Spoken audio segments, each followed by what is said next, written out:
we have recovered 126% of the jobs lost to COVID, and that compares to just 114% in the United States. When we announced a Canada-wide system of affordable early learning and childcare in our 2021 budget, we said it would create new economic opportunities for mothers in Canada, and thus greater prosperity for all of us. And you know what?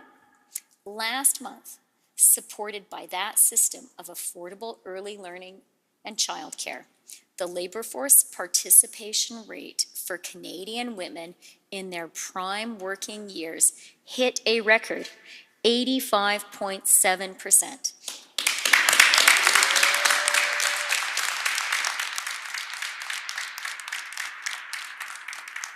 And that compares to just 77.2% in the US. Now today, I had the privilege of meeting some amazing Canadian women who are training to be electricians, and this is their last week in this training cycle. They're about to go out on their first placement. Some of them are some of the women you see beside me here today.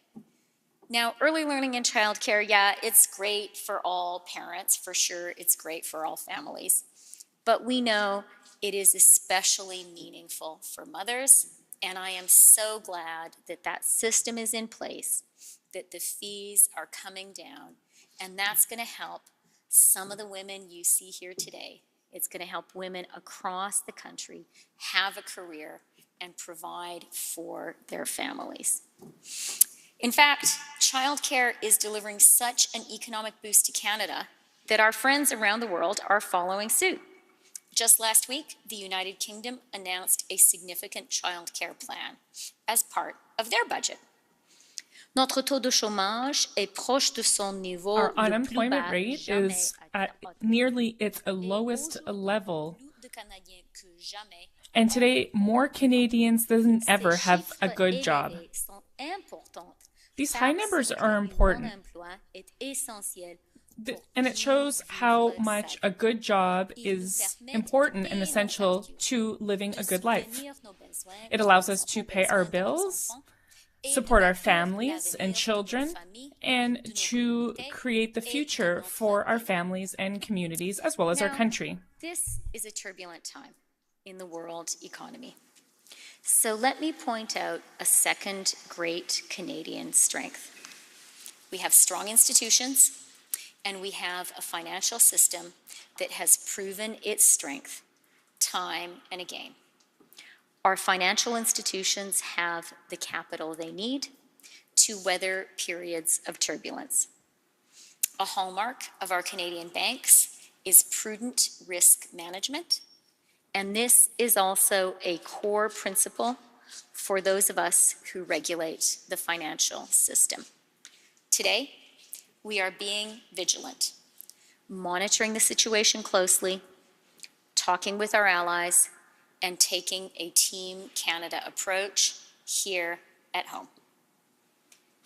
Canadians can and should be confident that at a time of global uncertainty, there is no better place to be than Canada. So that's the good news. But I know that everyone here is also familiar with the not so good news. Inflation has fallen in Canada for 7 months in a row, and it's on track to continue coming down. The Bank of Canada forecasts that inflation will fall to 3% in the middle of this year and 2.6% by the end of the year. But today, inflation, which was 5.9% in January, is still too high. Canadians feel its pinch every day at the grocery store and at the end of the month when it's time to pay the rent.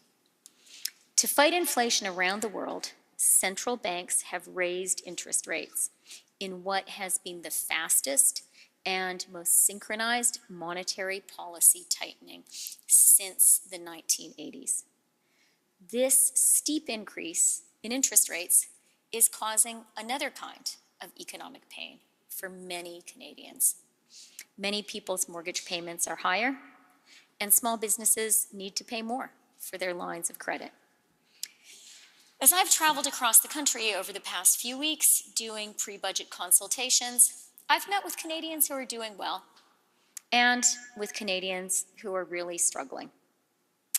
But even in my conversations with the Canadians who tell me they're doing just fine or even prospering, I've been struck by one common theme, and it's made me really proud to be Canadian. When I've asked them how they're doing, people who are doing well have said, "I'm fine actually. I got a raise and I have a fixed rate mortgage." Or, "I'm great. Business is booming and my biggest problem is that we can't find enough workers." But then, without fail, comes the next sentence. "I'm worried about some of my friends and neighbors. Their rent is going up and their wages aren't. They're struggling just to get by." And you know what? That's at the heart of what makes us Canadian.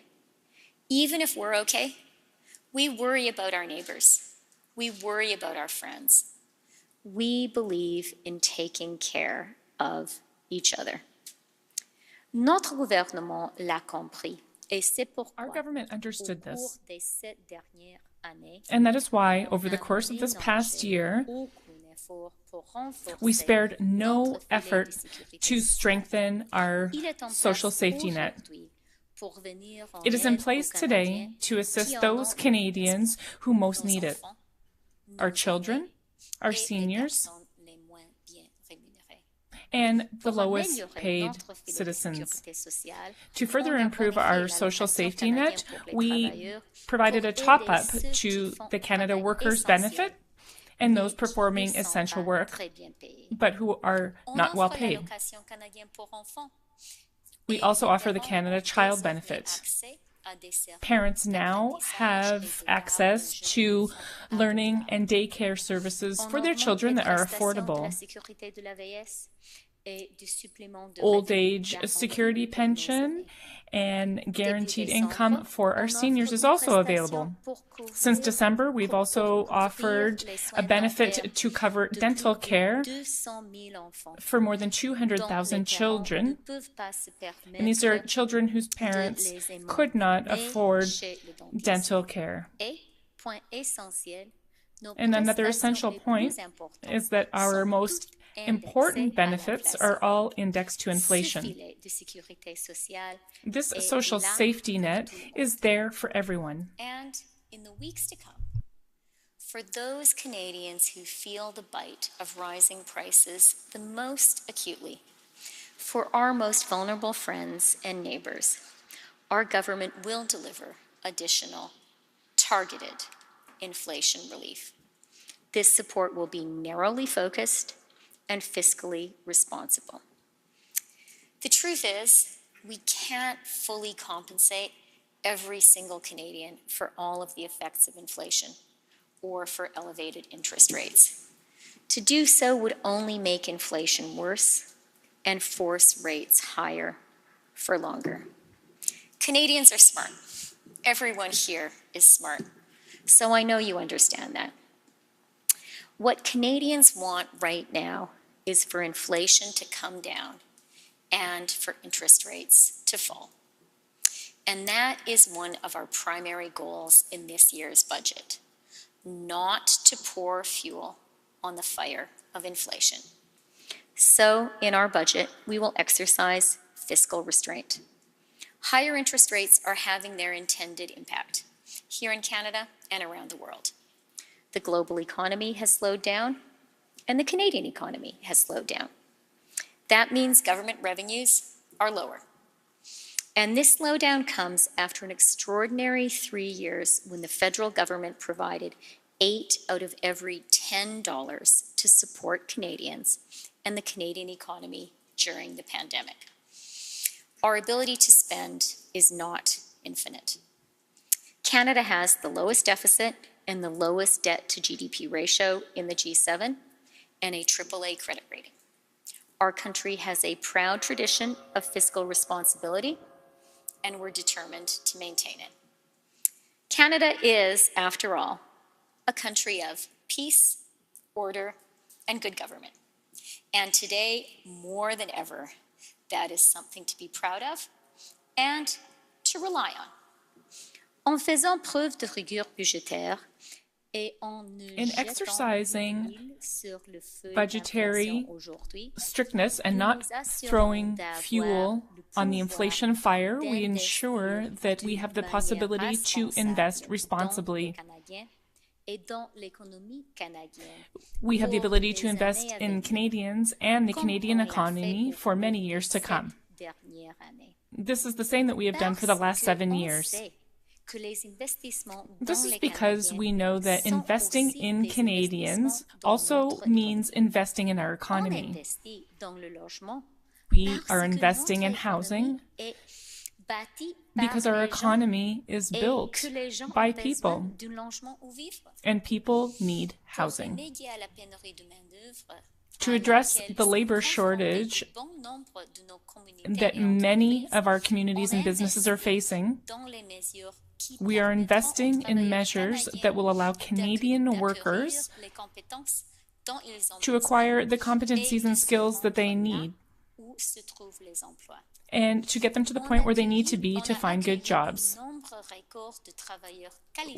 We also have taken in a record number of qualified workers in Canada, and we will be taking in even more in the years to come. We're making childcare more affordable for families from coast to coast to coast, meaning more mothers no longer have to choose between their family and their career. Investments in housing, in skills, in immigration, in childcare. These are not just social policies, they're economic policies too.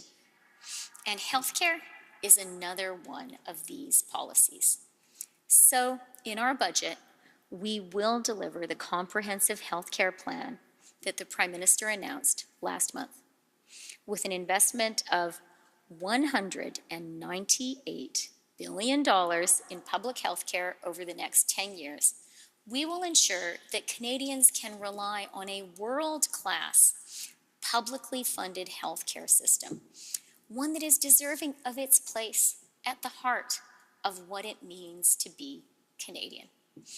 And we will ensure that a strong and effective public healthcare system can continue to care for and nurture a strong and healthy Canadian workforce. That's what Canadians deserve. That's what Canadian working people deserve. Universal and high-quality healthcare is rightly a priority for every single Canadian. It is also a national competitive advantage. This is a significant investment and a necessary one. And it will be one of two significant and necessary investments that we will make in our budget. We will invest in strengthening Canada's universal public health care system, and, Matt, we will invest in building Canada's clean economy.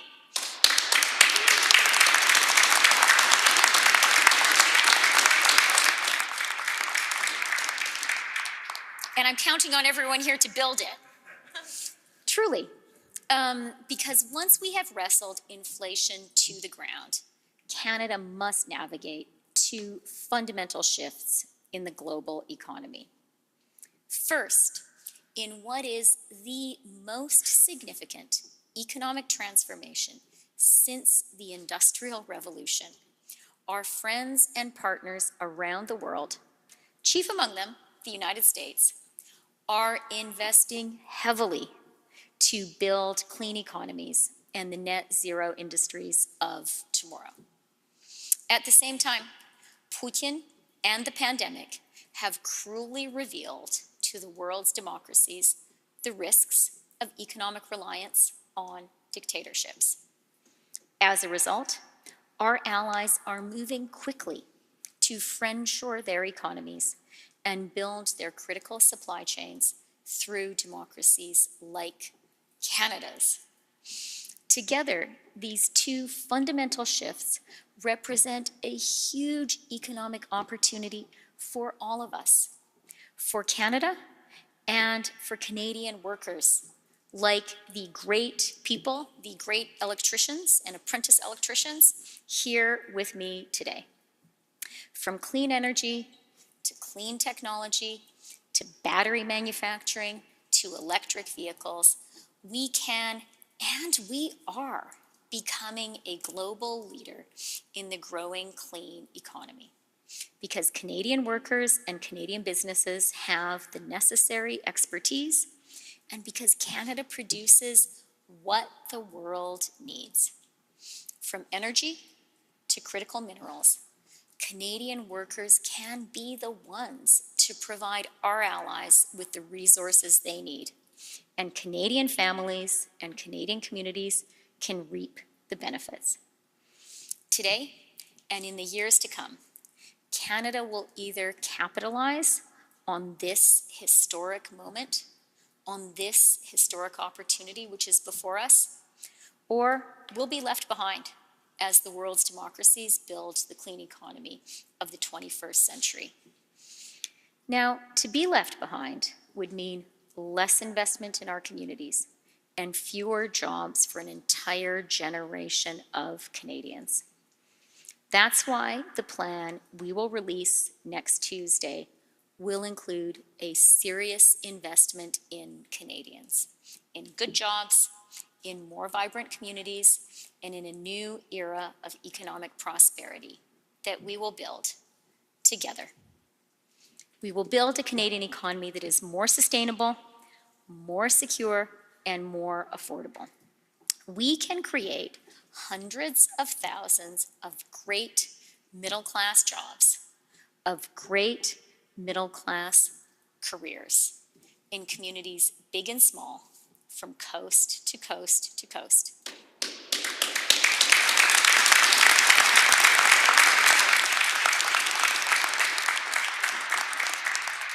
And that is exactly what we will do. And I'm counting on you, Susan, to train the people we're going to need to have those great careers and do those great jobs, okay? Okay, and I want a lot of them to be women. Okay.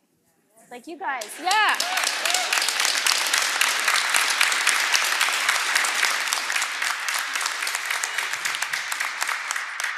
These are great, satisfying, well-paid careers, and our government is going to invest to be sure Canada has plenty of them, an abundance of them. Now, there are some, I know, who are advocating for a different, more reckless approach to government policy, for sweeping, unfunded tax cuts for the wealthy, for a dismantling of the guardrails that make Canada a reliable and desirable place to do business, for cuts to the EI and the pensions that Canadians have been contributing to for their entire working lives. Other countries have tried this reckless approach, and they have been brutally punished by the markets. Our budget will be a serious plan at an important moment in the history of our country and at a challenging time for the world economy. A responsible fiscal plan, supporting Canadians, strengthening public health care, building and investing in Canada's clean economy. A clean economy that is good for working people, good for business, good for Indigenous communities, good for the environment, and which makes life more affordable for Canadians. Where everyone can get the quality health care they need, and where everyone can roll up their sleeves and earn a good living with a good middle-class job. Where everyone can share in the remarkable opportunities that Canada provides. All of us have the incredible good fortune to live in the greatest country in the world. And I have never been more excited about the future of our country than I am right now. Because Canada is filled with people who can do, who want to do really big things. And I'm here with a lot of them today. And it's because of people like the ones here today, the people you see here beside me. The welcoming, diverse, hardworking, really, really smart and talented people who call our country home, that the 21st century will surely belong to Canada. Thank you very much.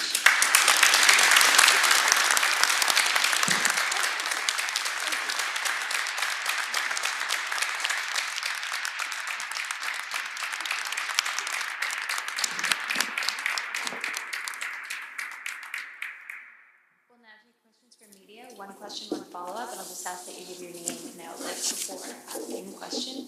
Une question, monsieur. Déborah Saint-Victor, Radio-Canada. Madame la ministre, des organismes d'aide internationale craignent des compressions. Some international organizations are fearing compressions in humanitarian aid with your next budget. Que le budget international passe de 8 And they fear that the budget will go from 8 billion to 10 by now and 2025. Do you think that's realistic? And Canada is an international leader. We have invested in our government. We have all invested a lot in international development around the world. We've invested particularly in young women and girls with our feminist policy. These investments are very necessary and important. They're important not just for the young women and girls that we are helping, but they're necessary for everyone. This is because they create a world where everyone, every young person, every woman, every young girl has opportunity. It makes it a safer world. We understand our responsibility, and we will continue to help others.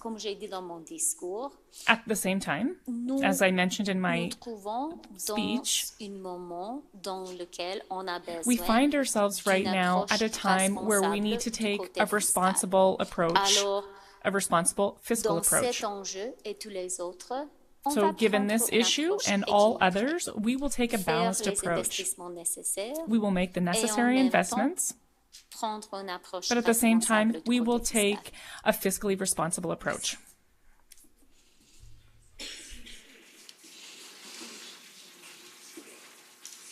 Merci pour la réponse. Des ONG disent que c'est plus difficile d'obtenir du financement pour NGOs are des saying that projets it's more difficult to get funding for avancer les droits des projects femmes à l'étranger. that will move forward rights of women Dire pour abroad. rassurer que vous n'êtes pas en train d'abandonner What votre might you politique say féministe to à reassure l'étranger. people that you're not abandoning your foreign policy, your feminist foreign policy?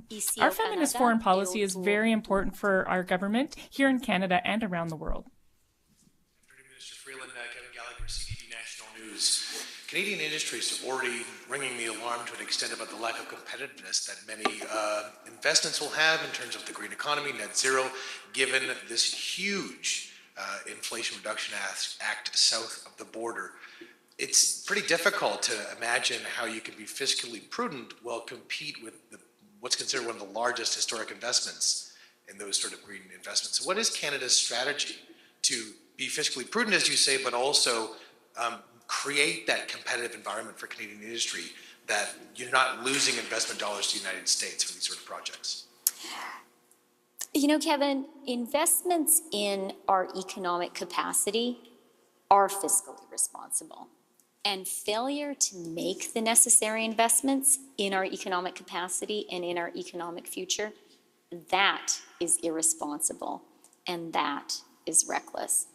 Canada right now is really at a crucial crossroads.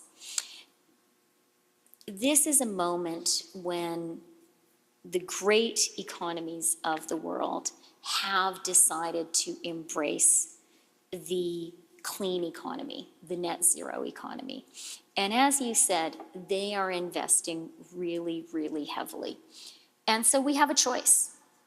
Either we also can invest aggressively in the clean economy of the 21st century in a smart, focused Canadian way, or we can be left behind.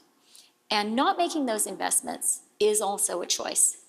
And a choice, I believe, would be really irresponsible, really reckless. And it would be reckless for the people who are here today, the people who are counting on us, on our government, to make the necessary investments so that they can do the work that they are being trained for, that they are really excited to be doing. So, as I said in my remarks, we are absolutely committed to making further investments in the clean economy. Those investments are going to be smart, they are going to be strategic, and they are going to mean that Canada continues to be the very best place to invest in the world. Because I believe in the people here, and I know that my job is to create a world, to create a Canada in which they have a lot of opportunities to do their job. We're also expecting targeted programs to help Canadians that are struggling with the rising cost of living.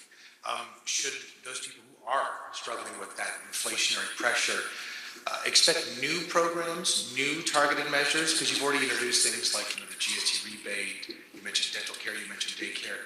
But are there new programs that we should be expecting that will target some of those inflationary pressures for people? So I'm not here to deliver the budget, although this would be a great place to do it, full of really smart people. And we could learn some skills too.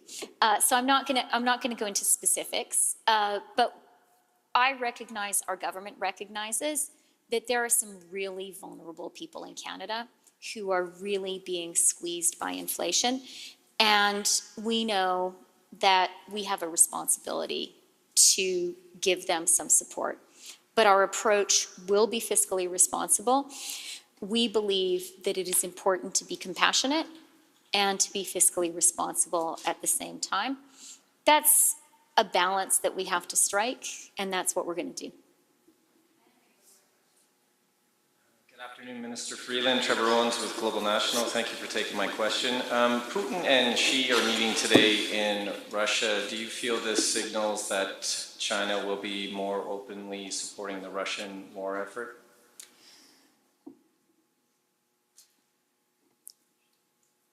Vladimir Putin's invasion of Ukraine is an illegal and barbaric act. The people responsible for that invasion are war criminals. Everyone in the world has a responsibility to be very clear about that and to speak out about that. And I would say all the countries in the world have an absolutely clear interest in Putin's war failing. Because Putin's invasion of Ukraine is the strongest challenge in a generation to the rules-based international order. And that rules-based international order is something all the countries of the world depend on. So I'm not going to anticipate what President Xi will say or do in Moscow, but China and China's leadership needs to understand the stakes here and needs to understand that Vladimir Putin is on the wrong side of history. Okay, so if China does start openly supporting Russia, is Canada willing to put sanctions on Chinese companies that support the Russian war effort? You know, Trevor, one of the things that I learned during the NAFTA negotiations was it's never a good idea to answer hypothetical questions in public. It's good to have a game plan. It's good to hope for the best and be prepared for the worst, and really to be prepared for every eventuality, but maybe not to talk about it so much. What I will say, though, very, very clearly, is Canada understands the stakes in this fight. We know that the fight in Ukraine is a fight between democracy and dictatorship. It's a fight between a world in which might makes right versus a rules-based international order. And that really matters to Canada. We're a middle power. We need democracy to win here, and we need the rules-based international order to win here. And that's why Canada has been supporting Ukraine with such determination. It's why I have to say all of us should be really, really grateful to the brave men and women of Ukraine who just will not give up and are fighting for their freedom. They're also fighting for us. We have been working with real determination every single day with our allies to continue to support Ukraine. And we've been working hard to expand that international alliance. Countries that choose to support Russia are supporting war criminals and a war crime. And we will be clear about that. Thank you very much. That concludes today's press conference. Okay, thank you all very much. And I do just want to say thank you to the people who are here with me. They are fantastic electricians who managed this morning to do a three-way switch and even tried it out for the first time with me and the cameras there, which in addition to showing great skill, shows great courage. So thank you very, very much.